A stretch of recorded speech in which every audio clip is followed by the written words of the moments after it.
Safety అధికారులు మసాలా తయారీ కేంద్రాల్లో తనిఖీలు చేపట్టారు. 30కి పైగా మసాలా మ్యానుఫ్యాక్చరింగ్ ప్యాకింగ్ సెంటర్స్ పై ఈ దాడులు నిర్వహించారు. రంగారెడ్డి జిల్లా జల్పల్లిలో ఫుడ్ సేఫ్టీ ప్రమాణాలను పాటించకుండా మసాలాలు తయారు చేస్తున్నట్లు గుర్తించారు. దుమ్ము మిశ్రమాలున్న ఈ మసాలాలను ప్యాకింగ్ చేసి షాప్స్ కి పంపుతున్నట్లు నిర్వాహకులు చెప్తున్నారు.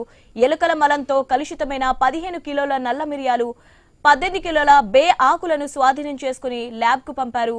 నిబంధనలను పాటించని ఫ్యాక్టరీలకు నోటీసులు జారీ చేసిన అధికారులు ఫుడ్ సేఫ్టీ ప్రమాణాలను పాటించకుంటే కఠిన చర్యలు తీసుకుంటామని హెచ్చరించారు.